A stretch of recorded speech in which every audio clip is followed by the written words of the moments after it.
on film. Well, hello there, my friend. How are you? I just pushed record right now because Duane and I were already getting into stuff and starting to talk about the topic we're going to talk about today, and I didn't want anyone to miss out on golden nuggets that then I'd have to try and find clever ways to get you to say again. So that's what we're going to do. This we could have a lot of alternate titles for this one today. I'm in my brain calling it midlife breakthrough with Duane. Um, but I'm going to have you introduce yourself here in a moment. But I'm excited to talk about everything. So, dudes that are listening to this, ladies, you're going to get stuff out of this as well for midlife. But this one is specifically for the dudes that are midlife. We're talking whatever you consider midlife. Some people maybe consider that as early as 35. Personally, I'm a traditionalist, so I'm going to say 40 plus. Okay. But we're going to talk about some of this stuff, some of the stereotypes that come along with the term midlife crisis, and how Duane and I have some powerful thoughts on rebranding that. And Duane specifically works with men going through midlife and how to help them thrive in that environment instead of hang on to some of these stupid stereotypes that we have about what midlife for men means. And we all have to go out and buy a sports car and like divorce our wives and marry someone younger. Like, let's get rid of that BS and let's Yes. talk about really what midlife can offer for men now, especially in this day and age. So I'm not going to talk anymore about that. I would like to turn it over to Duane for a second. Duane, please introduce yourself. Let people know what your jam is and kind of how you got here today. All right, let's go.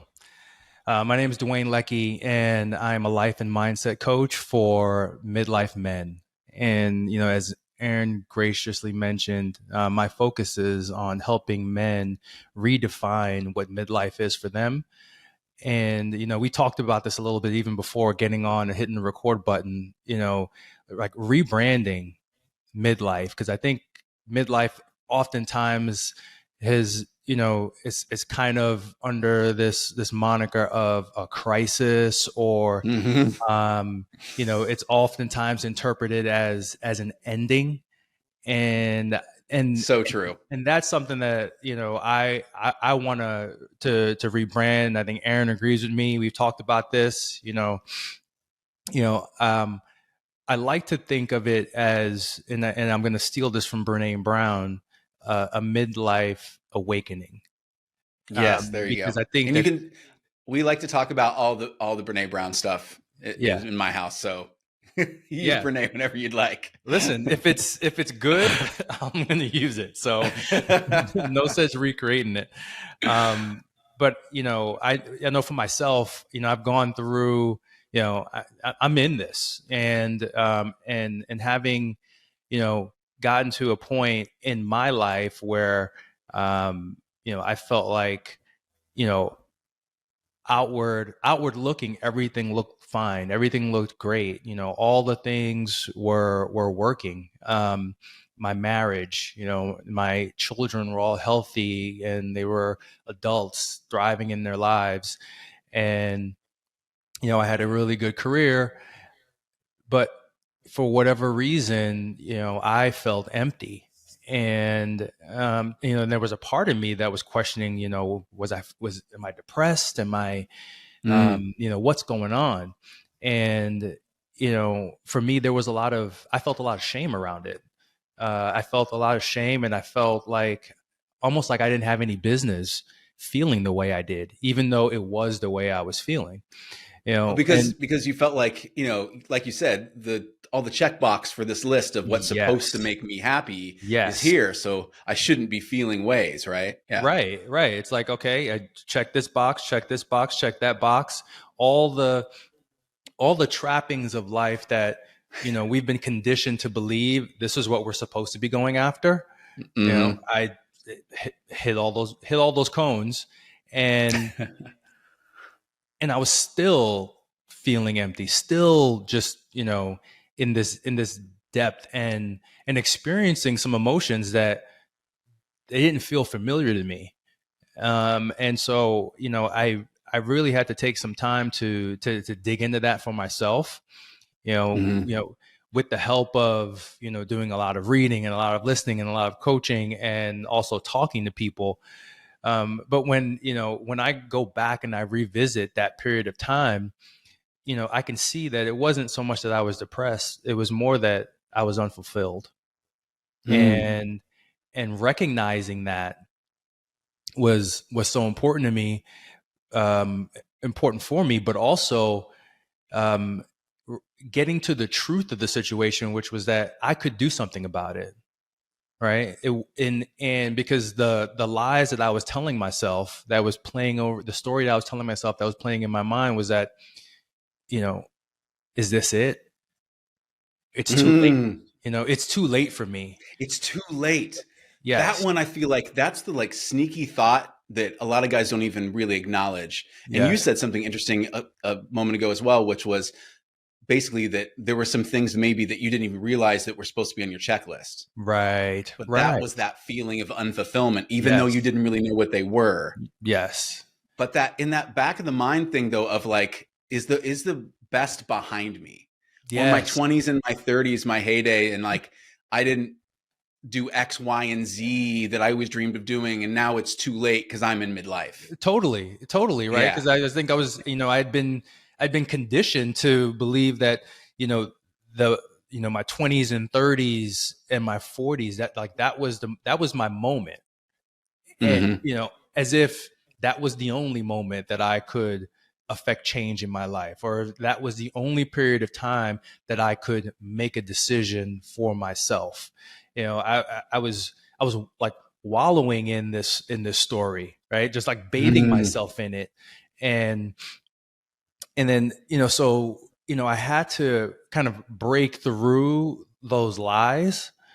And uh, and and it took me being very intentional about it in order to do that for myself, because um as you can imagine, and we've talked about this, the signals are very strong.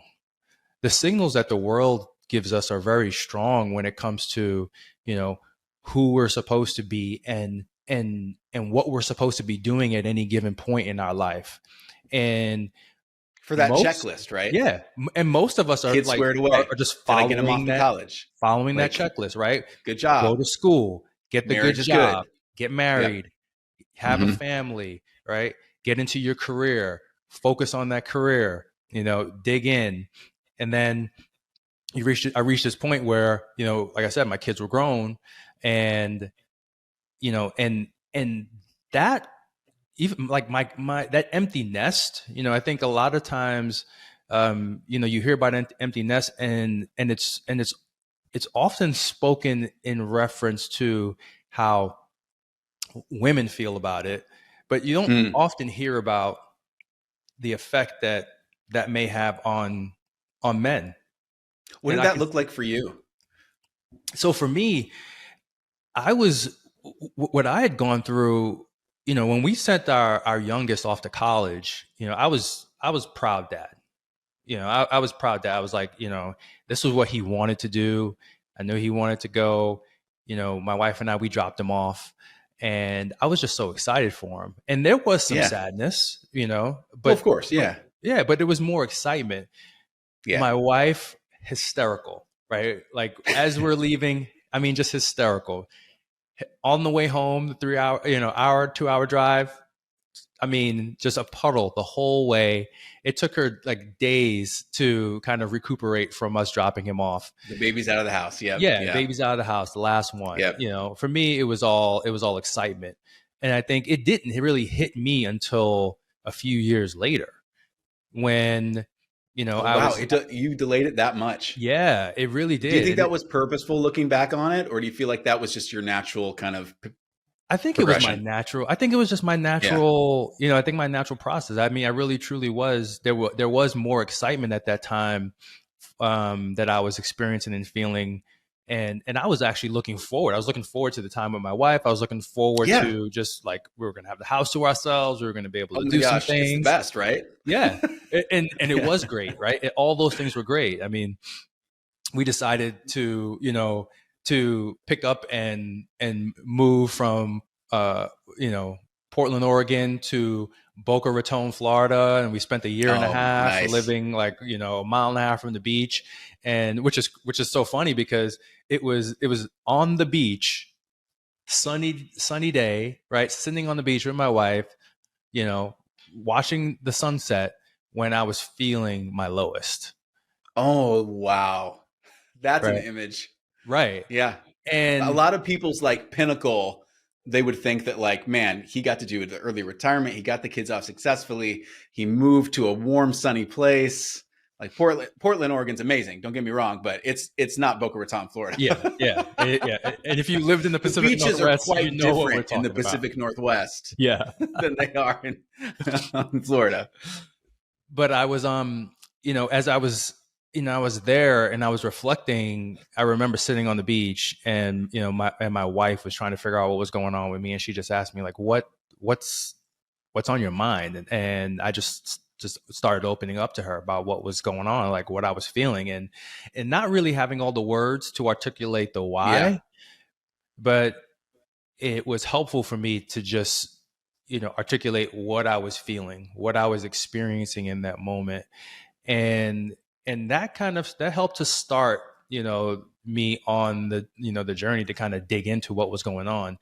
And one of the things that I discovered was that I talked about this feeling of being unfulfilled. And I think what was coming up for me during that time wasn't it wasn't so much that I hadn't accomplished all that I accomplished, and it wasn't that I wasn't grateful for all the things that I did, and it Mm. wasn't that they weren't great, but there were things that I wanted to do, like like starting a business was something that I had always wanted to do. I had Mm. talked about becoming a coach for years.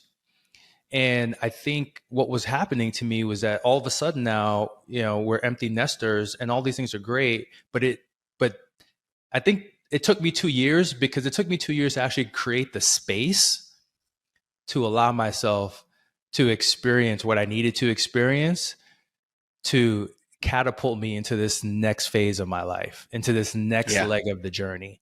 Right. I think that space is so important. And I think oftentimes, as men in particular, we push against that. We actually resist that space. We resist that feeling. And we tend to want to push it down or push it away or pretend it's not there or Yeah. call it something else. And it's in that resisting and in that and that stuffing down of those emotions that oftentimes will lead us as men to do things or take actions that aren't really in our best interest, that aren't really going to lead us to the life that we want or the experience that we want, what we truly want, right? Yeah. We pick up these surface things, like you talked about, like buying a car, right? We go buy a fast car, right?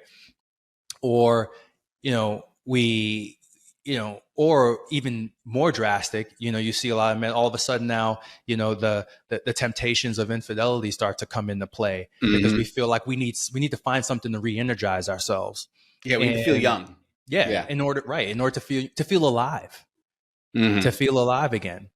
And so when I was at this point, this low point, you know the what I found, the benefit for me actually doing the work, was that I was able to recognize that, like, this wasn't a depression. This wasn't an ending for me. The truth was that this was a beginning. And, and, and I think what this space allowed me to see was that not only was this a beginning, but the truth was that there was nothing in the way. Like Except you there's nothing in the and your own way, thoughts. right? Yeah. There's nothing in the way of me stepping forward and doing the thing that I wanted to do, except for my thoughts, right? And I think Mm-hmm. that this point that what I was experiencing was life tapping me on the shoulder and saying, okay, okay, now, don't, like, this is your time now. Like, this is your time. It's not the Yeah. opposite. I mean, you've hit on so many really great points here. I mean, especially in that everyone is going to have their own time frame that things need to happen. Yes. And as men, a lot of times, especially high performers, a lot of us from the corporate world or things like that as well, like those traits that we've been rewarded for all this time. Like, okay, there's a problem. I need to address it right now. And then I move on. Mm-hmm. And, it doesn't matter. I'll stuff what I can address and I'll address what I can right now and just move on. And it doesn't exist. Now it's in the review mirror, instead of allowing for time. Allowing Right. for time of like, oh, something is missing. I don't know what it is yet. Mm-hmm. I'm not going to invent something to be the answer, be it a sports car or changing other things in my life, Mm-hmm. external things that'll make me happy. Maybe it's something else completely different.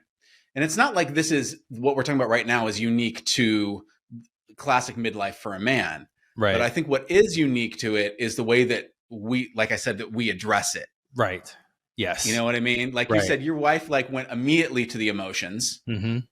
and we dropping the youngest off, and you needed to brew on it and stew on it for a while and go through your own process.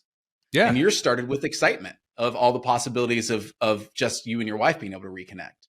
But then you got to the stuff that, okay, I think there's some stuff that I want to work on here. Right. And I think that a lot of us as well, like there is that stereotype that your 20s and your 30s are like where all this exciting stuff happens. And then 40s, 50s, 60s onwards, it's like a winding down or a like whatever you set up in the beginning of your life is now just like that's the bedrock and you can't go in different directions. But actually it's such, midlife is an amazing time, like you said, to springboard the things that you thought maybe weren't possible for you, or that you were telling yourself there was stuff in the way, but really all that was in the way was you giving yourself permission, your own thoughts. Right. Starting a business, eating completely differently, getting into shape. I'm in the best shape of my life and I'm 46. I have never been as healthy and as happy as I am right now. And it took me into my 40s to figure all of that shit out. Yeah. Like this can be the time when you have had enough experience, and hopefully we can call some of it wisdom at this point because we've hit our head enough times. Learn hard-won wisdom, because I like to screw things up, and that's how I learn, is running into walls full speed. But at that point, you're like, you know what? I kind of do know more of really who I am right now. And it's okay that I can redefine my story and go in different directions. Yeah. I was an actor at the beginning of my journey, and then I was a casting director, and then I was a producer, and then I owned a coaching and training firm that was more corporate, and then I started coaching people on emotions, and then I started doing something like, it's okay. Yeah. Yeah. Like it's okay. You can write as many stories as you want. Guess what? There's no penalty. No. And you're hitting on such a great point, because, when I actually look back in my life, I had created so much evidence in my life that I could do this, that I could change, right? I had taken on so many different roles in corporate America, right? And then I didn't stay in the same job for 20, 30 years, right? I moved on to different things. I shifted interests. I took, risk, in my career to take on, tasks or projects or things that I had never done before, all with the intention to grow and also get the benefit of that growth as well. And, but for some reason, when it came to this moment in my life, when it came time to actually like really dig in and do something for me, all of a sudden it was like, oh, can I do it? Yeah. Are you sure? And what it did was it really helped to reveal for me some of the underlying beliefs that I had about myself, about who I was. And, one of the things that came up for me was, I recognized how often I was telling myself the story that I couldn't branch out and start my own business because I had to kind of play it safe because I had a family. I had to kind of play it safe because I was taking Totally. care of my That's kids. a really tried and true chestnut. Right. Yeah. And but here's the thing. But now the kids are grown. That excuse is don't have that excuse anymore. Duane. I don't have an excuse anymore. Right. So I also think that some of what I was feeling was also, me internally, kind of coming to grips with the truth of the situation, which was, all like these reasons that I had put in, in front of me as to why I couldn't step out and do something for Mm-hmm. myself. Now they were gone, right? So now it was just me, right? And I think that we oftentimes as men don't want to admit that we may be experiencing a little fear or a little or some anxiety around taking that kind of step, right? And of And course you are. right, right, It's okay. And yes, that's normal. right, and that's no right. So like reconciling all that for myself was was something that I had to go through and work through to be able to get to a point to where I can start making choices consciously and Mm-hmm. and kind of revealing what are some of these hidden commitments that may be there that I didn't even realize were there, like these hidden commitments to a way of being or a way of living, or hidden commitments to this model of the way my life should look Oh, versus the wow. way I Yeah. wanted it to look. Tell me about that, because I'm assuming that that is something that you probably universally run into when you're working with men that are working through some of these issues, is Absolutely. that there is a model, there is a framework that has worked for them, Hmm. or that they've bought into because that's the way society and corporate America Yeah. works in order for them to achieve a certain level of success. Hmm. But that framework may not necessarily be the thing that they need right now. In fact, it might be the very thing keeping them from Absolutely. making a choice like starting your own business and Right. getting through that anxiety and fear that's part of it. Because that doesn't mean anything's wrong. That means you're probably headed in the right direction. Right. Yeah. Yeah. And I call it, you know, your winning strategy, right? Like we all have a winning strategy that we have used to to take us to whatever level we are at any given moment, right? And Mm-hmm. you may have a winning strategy that you've applied at work, or a winning strategy that you've applied in your relationships, in your personal relationships, or a That you winning found works for that you you and your found works for personality you, right? type and Right. your It's partner you've and your been able to work. Yeah. lean on it. You've been able to count on it. It's come Yeah. through for You're good you, at it. and you're Yeah. good at it, right? So, and who wants to let that go? Who wants to let go Who of the wants to thing get that rid of they're the good thing at? that's worked up to this point? Yeah, Right. Yeah. yeah. And so, you asked a great question about, you know, some, like, how does this come up with a lot of the clients, a lot of my clients, a Yeah. lot of the men that I'm talking to, and you know, you know, like I spend quite a bit of time in the beginning, helping them to actually see that, okay, that like this has been your winning strategy and it has worked for you, and that is okay. Yeah. It's It's great. nothing. It's nothing to begrudge, right?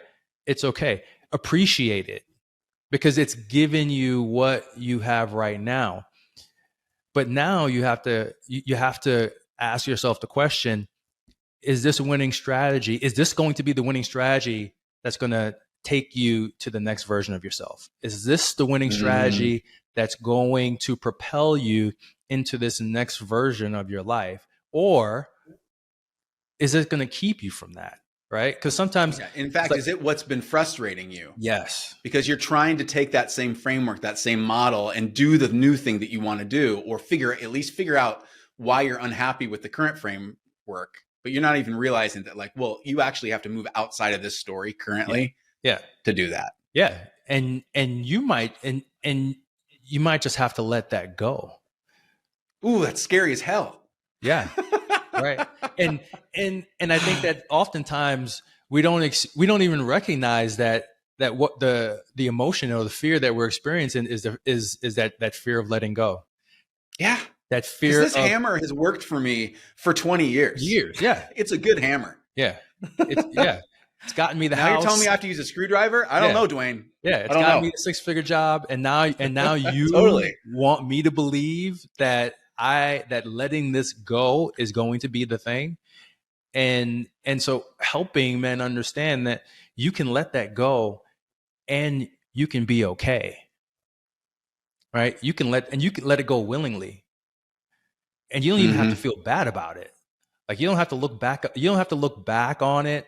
And here's what's also interesting is that oftentimes when I'm able to help men see that winning strategy is no longer working for them and that we need to develop a new strategy, Mm-hmm. you know, it's I also have to help them not beat themselves up for holding on to it as long as they have. Oh yeah, totally. Because then they go into shame, right? I know Yes. I would. I'd be Right. like, oh, I should have. Dwayne's right. I should have let this go 5 years ago. Right. But that's not helpful either, right? Right. Yeah, Yeah. yeah, No, that's not going to help you. Like, no, appreciate it. It's gotten you where it's gotten you here. It's gotten you to this point. And where you are, there's nothing, it's not that anything is actually nothing has to be wrong with where you are. It's just that you may just have a desire to do something different, or you just may just have a desire to become something different. And I think what happens a lot for us in midlife is that midlife to me is a recognition that there's more. There's a recognition. It's a Oh, recognition I that love there's that. more for us Yeah, to be. Like, we can be more. Like, and we're here to be more. We're here to become the fullness. yeah. I think I've definitely fallen into the trap before when I was first, kind of examining some of this stuff, in my own journey, in my own examination of my stories of, getting to that point of like midlife was like, yeah, I don't need to be mad at myself that it took as long as I needed to get curious about this. And that the curiosity itself isn't something to be afraid of either. Because I think I was No. a little bit afraid of it at first. Yeah. I was like, why am I being curious right now? Like, I should just like keep my head down and like keep doing what I'm doing because that's worked for me. Why am I getting curious about it? Almost like that itself was a threat. Right. Because it's starting to chip away at this Yeah. My identity that awareness you've is like created for growing. yourself. All of a sudden the periphery is Right. starting to open up. Right. It's starting to chip away at it a little bit. And then that is unsettling because it's unfamiliar. And our Yeah, it is brains unsettling and nothing's going crave, wrong. right. Our brains crave Yeah. what's familiar. And Yep. so getting to a point to where you can actually get comfortable in that discomfort and accept the knowledge that in order to create the next version of yourself, you're going to have to actually get familiar with what has been unfamiliar. and Oof. and Yeah. actually and then start to get unfamiliar with the things that have been familiar. Right? We attach ourselves to this old identity and this old way of being because it's familiar, but it doesn't necessarily mean it's serving us. It doesn't necessarily mean it's helping Yeah. to take us to that next version of ourselves. And It's that yes and, right? It's yes. you don't have to delete the old framework that worked for you. You don't have Mhm. to feel shame about it or anything. No. You can appreciate it for what it was Yeah. and be okay with like, okay, I'm building something new. I Hmm. don't even know, like I've got a couple of boards and some nails and I don't know what this is going to look like Yeah. at the end of this, Yeah. but it's okay that I'm anxious and a little fearful about it. It's going to work out. Yeah. And you'd be amazed, right? Because I think, you know, in my situation, like, I mean, there were things that there's things that I'm interested in now that I never thought I would do. Right. Oh, tell me more. Like, Yeah. so, so one of the things I do now is I do jujitsu. Right. So I Oh, started wow. doing jujitsu. Right. Like, Yeah. And I mean, I've been athletic. I've played sports. I played basketball. I played football in high Mhm. school. I golf. But again, even some of that it was like, when I look back on it, it was almost like, well, that's what you're supposed to like. It's what you're supposed to do, right? You're young, you know, you're a young, black kid, grew up in New York, you went to high school in Florida. Of course you're going to play basketball. Of course you're going to play football, right? That's just Gotcha. what you Yeah. do. It's on that It's on checklist. that Yeah. checklist, It's on the right? checklist. You start working in corporate America. Of course you're going to start golfing. Of course you're going to do Yeah. that, right? It's Um, required. Again, right, on the checklist. on the checklist. So, I started doing jujitsu and I love it. I mean, I love it. What is it that you love about it I that you maybe love I surprised you? love the physical nature of it. I mean, I love Yeah. the physical nature of it. I love the mental aspect of it. I love that it's a puzzle that you have to figure out. Mm. And I love that Constantly, right? constantly, like, I mean, second by second. And I mean, I love that it exhausts me. Yeah. And, and I mean, and I'm telling you, like, there's something about, and, I just started, I'm a white belt. So I just started doing this in January. I Oh, I mean, love but this. there's Yeah. something like invigorating about, you know, going to jujitsu at 6 a.m. in the morning and, leaving for work at 7:30 in the morning, already having been choked out or already having choked somebody out. And you're like, no one has anything on me right now. I've no, already nothing. either been choked out or choked somebody else out. Like, bring it. Yeah. And it's amazing, right? And the other thing that I got into, that I never imagined myself doing, was hunting. Oh, really? Yes, yes. So I got into hunting, and it was so weird how I got into it. It was actually in the pandemic, and during the pandemic, right? That sounds very dystopian future, by the way. It's Yeah, like the right. pandemic happened, and then you Yeah, learned to hunt but and yes. skin animals. Well, it was a part of the drive too. I mean, there was something about what was going on during the pandemic that like spurred my interest in Uh-huh. in in in being able to sustain my family, sustain myself. I'm Yeah. like, I was just thinking about like, you know, if shit really hit the fan, as if it didn't hit the fan in the pandemic, right? I'm like, but if shit I hit, see if your it brain. I right, see your brain right now. if it really hit the fan, could I go out and Uh-huh. actually procure food for my Mm-hmm. family? And I mean, so I went down the rabbit hole of watching a whole bunch of hunting videos and everything else, and then I finally pull the trigger, pun intended, Literally last and year. figuratively. Yeah, last year, and went on a hunting trip, and I brought home a deer, No and way. Your first time out? first time out. I think that's kind of a big deal. Yeah, it was a big deal for me. It was a That's big kind of a deal. big deal that I think to Yeah, bag a deer. yeah, I'm using terms that I'm not familiar with, that's a good but I word think though. it's Yeah, I think people it fits. go on these trips year after year after year and don't get one. So I Yeah, think that's pretty cool that you got one your yeah. first try. Yeah, it was. I mean, it was. Yeah, it was awesome. It was awesome. It was a great feeling. But here again, you know, I'm this. I've always seen myself as a city kid. I was born in the Bronx, right? Right? Yeah. Yeah. So I, was taking the train and walking through the streets of the Bronx and the city at 6, 7, 8, 9, 10 years old. I always saw myself as a city kid. Yeah. Never in my wildest dreams would I ever imagine that I would be, holding a rifle and and actually, procuring an animal and skinning an Mhm. animal, right? And doing anything of the sort. Yeah. But again, this goes back to, to like this idea, this identity that we create for ourselves, right? And what I've learned and really discovered for myself was that identity is mine to shape how I see fit Throughout your life. throughout my life. Yeah. And and and and and this idea that my identity is fixed is another lie Yes. It's a that we lie. fall into, particularly as men. It's like, well, this is just the way I am.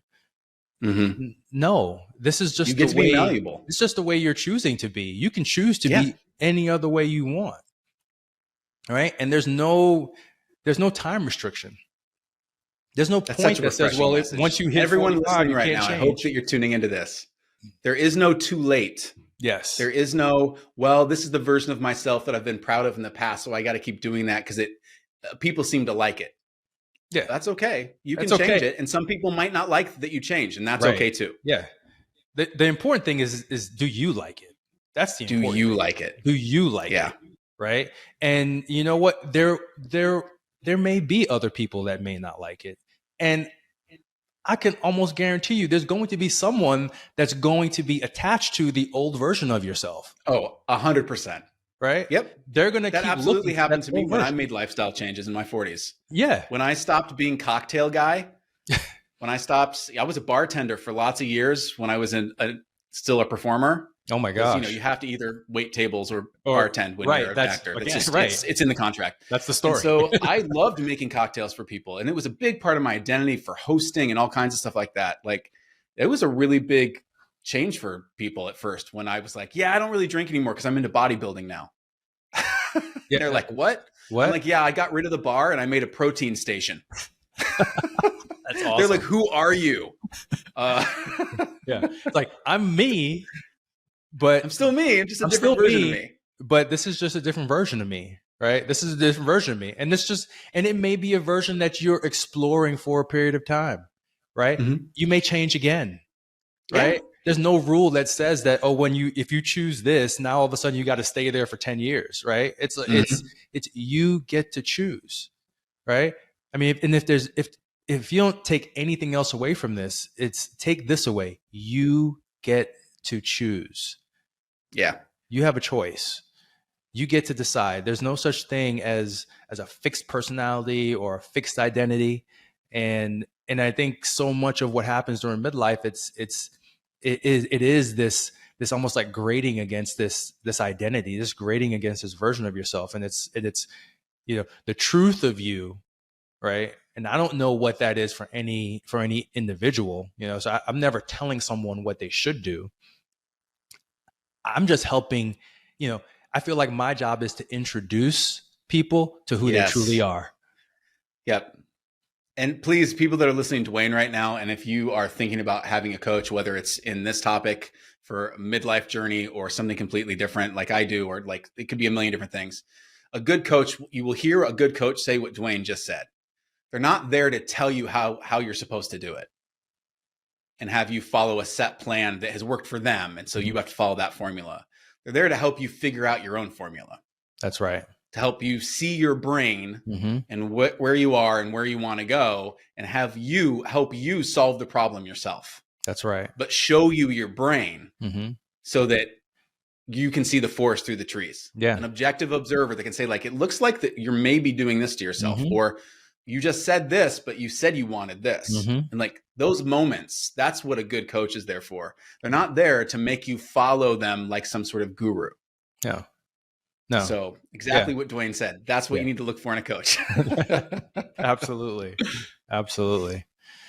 Yeah. It's Duane, yeah. this is fantastic. And if somebody wants to start working with a midlife coach, and honestly, I kind of wish that when I was doing my struggles about 5 or 6 years ago, that I'd had somebody like you to call up and to work with. Yeah. What do you find is the best way for people to work with you?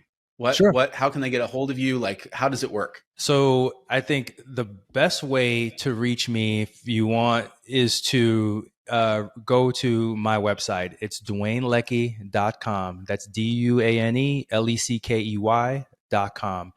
You can go on that site. You can learn about me. You can request to meet with me, spend some time with me so that you can hear about what it's like to work with me.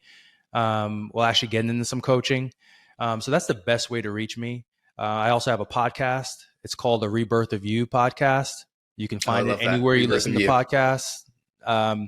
And I'm also on social media at Duane Leckey Coaching. So you can find me there. But again, if you want to reach out and set up some time with me and schedule some time, just go right to my website, DuaneLeckey.com. Perfect. And everybody, don't worry about cribbing all this down. I'll make sure that's in the show notes. So just click through on whatever platform you're on and it'll be there at the bottom. I'll make some links for everybody so it's easy to find Duane. Awesome. Duane, I love this conversation. I feel like I could talk to you for hours, but I feel like we know. did perfect. Like we're leaving them wanting more. That's right. That's right. I love it. You can come back for part 2. Yes, exactly. On the next episode of how to get through your midlife when you're a male with Duane and Aaron. All right, my friend. Thank you so much for spending time with us. I so have enjoyed this conversation. I know people have gotten a lot out of it too. I will talk to you again soon. Thank you so much. It was a pleasure. Take care.